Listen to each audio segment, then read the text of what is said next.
Hey everyone, welcome back to the channel. I know it's been a while since my last video. I want to thank everyone for tuning in to this video.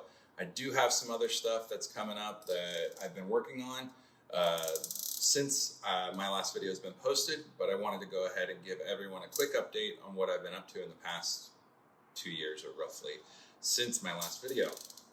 I'm no longer in Japan temporarily. I'm currently in Southern California, near Oceanside or San Diego, at my very good friend's garage, Applied Motorsports. I've been working here for a while, and I've been working on this car. It's my 1982 Acura NSX, and I am actually getting it ready to ship onto a boat, or to load onto a boat and go home with me to Japan. It's been sitting here kind of in storage and in limbo since I've been in Japan. I've decided to make this move permanent, and I have space and time for a car in Japan now, and I believe that it is no better time to go ahead and bring this car over.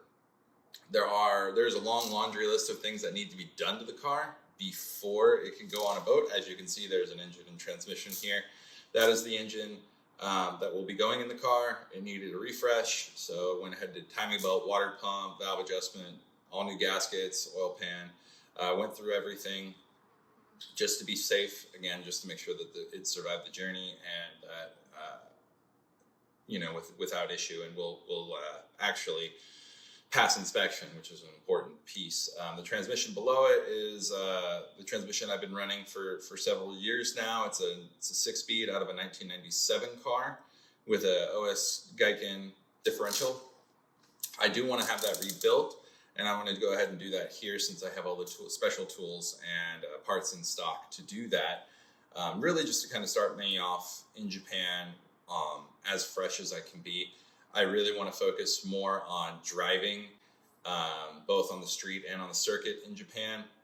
While I do have access to a garage and a lift in Japan, I don't want to go there and have to always be on the projects. I want to have this car as sorted as I can. Originally, the plan was to have my built motor in the car before the car went to Japan. There have been some delays, things that have come up here at the shop that have just put it off too long. I've been waiting for about a year to try to get this motor going and in turn. And so I'm not really going to talk about too much what the motor is and specifications on that until we get closer, which will be a future video down the line.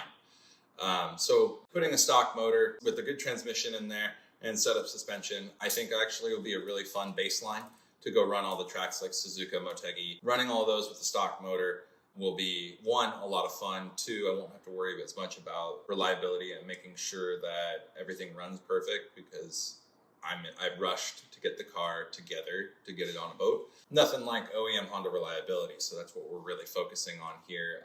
So as upset or as sad as I am that the new motor isn't going in, I'll be excited when it finally does go in, and I've ironed out all or as many of the wrinkles and issues before putting it in the car. I think that's a big issue. Again, I'm really excited about that. You will probably hear me drop a little more hints on what's going on in the future.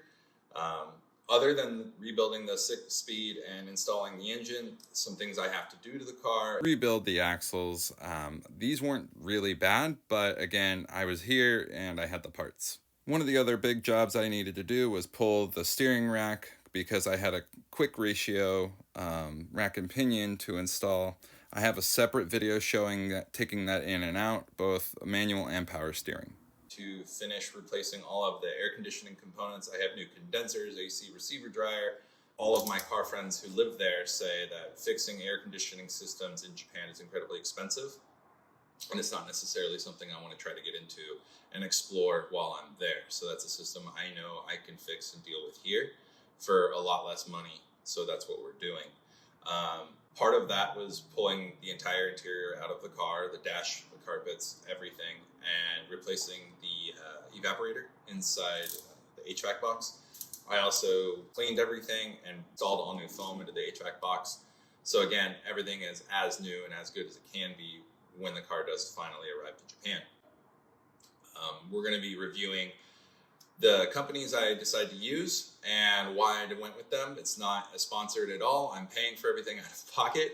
And my experience with that, hopefully if this video reaches people who are moving to Japan or want to bring their car, they can use this as a guide for what to do and what to avoid and what to expect. Hopefully you enjoy it and you're excited as excited as I am to see this car with me in Japan. Thanks for tuning in.